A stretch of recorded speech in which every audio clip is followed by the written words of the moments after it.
북한이 새로 개발했다는 240mm 방사포 차량이 공장 안에 빼곡합니다. 이틀 전 신형 240mm 방사포를 올해부터 실전 배치하겠다고 밝혔는데 과장이 아니란 것을 강조하기 위해 공개한 겁니다. 공장을 찾은 김정은 총비서는 차량을 직접 운전하며 우리식의 방사포 차들을 꽝꽝 만들어내기 위해 공정의 현대화 수준을 끊임없이 높여야 한다고 강조했습니다. 김정은 동지께서는 방사포차의 자동화 체계가 높은 수준에서 실현되었다고. 유도 기능이 탑재된 신형 240mm 방사포는 수도권 방어에 큰 위협인데 차량 측면에는 발사대를 들어 올리는 것으로 추정되는 수동 레버가 포착되기도 했습니다. 발사관을 직립시키거나 회전시키는 장치들이 손으로 이제 수동으로 하는 장치들이 식별이 좀 됐습니다. 아직은 완벽한 자동화가 아닌 것으로 보여집니다. 김정은은 저격용 소총 생산 공장을 방문해 직접 총을 쏘기도 했습니다. 북한 매체들은 정중앙을 맞춘 표적지를 공개했는데 얼마나 떨어진 곳에서 사격했는지는 밝히지 않았습니다. 공장 시찰을 한 김정은은 무기 수출을 염두에 둔 듯한 발언도 했습니다. 최근에 국방공업이 세계적 수준에서 눈에 띄우는 발전을 이룩하고 있는 것은 김정은의 이딴 현지 지도에 대해 대남 위협 수위를 높이는 동시에 러시아로의 추가 수출을 노린 것이라는 분석이 나왔습니다. 통일부는 북한의 무기 생산 과정 등을 주시하고 있다며 북한의 의도를 예단하지 않고 지켜보고 있다고 밝혔습니다. SBS 안정식입니다.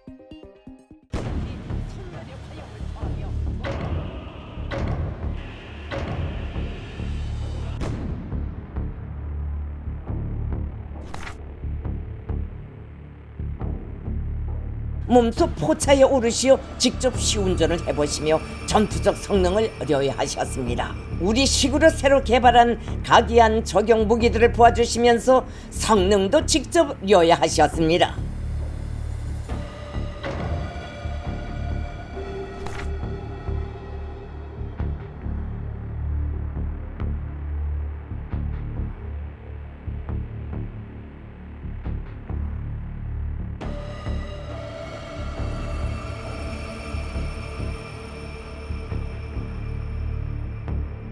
방사포차의 자동화 체계가 높은 수준에서 실현되었다고, 포차를 질적으로 잘 만들었다고 평가하시면서 우리식의 방사포차들을 꽝꽝 만들어내기 위하여서는 생산공정 현대화 목표를 갱신해 나가야 한다고 말씀하셨습니다.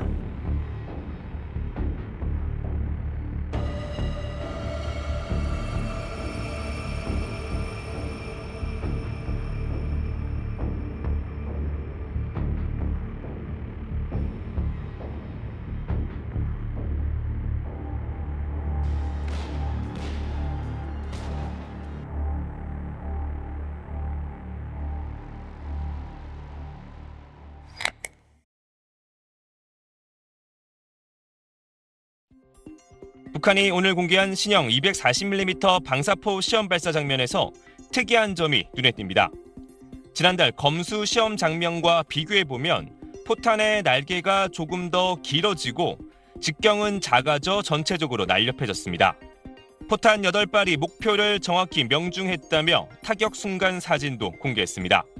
포탄 날개에 유도 기능을 탑재해 방사포 명중률이 개선됐다는 걸 과시한 것으로 보입니다. 240mm 방사포는 명중률이 상당히 떨어지는 무기체로 알고 있습니다.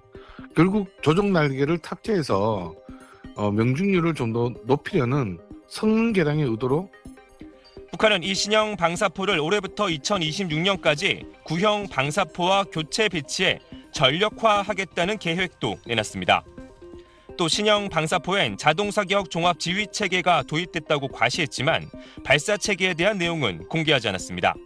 갱신형 240mm 방사포 무기 체계와 조종 방사포탄들의 우월성과 파괴적인 위력이 집약적으로 확정됐습니다.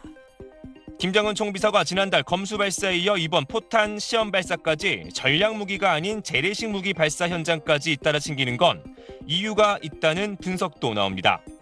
우크라이나 전쟁이든 아니면 중동 전쟁이든 자신의 무기가 상당한 능력과 조정성을 갖고 있다. 이것을 지도자의 창관 아래서 과시해 줌으로써 정부는 북한이 새로 개발되는 무기를 러시아, 이란 등을 대상으로 판매할 가능성에도 주목하고 있습니다. SBS 최재영입니다. 김정은 총비서가 사격 표적지에 정중앙을 명중시킨 듯한 사진을 북한 매체가 공개했습니다. 조선중앙통신은 김정은이 주요 저격무기들을 생산하는 기업소를 찾았다고 보도하면서 김정은이 저격용 소총으로 사격하는 모습을 공개했습니다. 중앙통신은 이어 사격 표적지를 공개했는데 북한이 공개한 사진을 보면 정중앙의 10점대 표적에 5발이 명중한 것으로 돼 있습니다. 김정은이 표적지 정중앙에 명중시켰다는 의미로 보이는데 김정은의 사격 위치와 표적지의 거리가 얼마나 되는지는 중앙통신 사진에서 공개되지 않았습니다. 중앙통신은 김정은이 세계적 수준의 성능과 위력을 가진 자랑할 만한 저격수 보총을 만들어내는 데 대해 높이 치하했다고 보도했습니다. 북한은 김정은이 어릴 때부터 사격을 했고 목표를 다 명중시켰다며 김정은 우상화 작업을 해오고 있습니다. SBS 안정식입니다.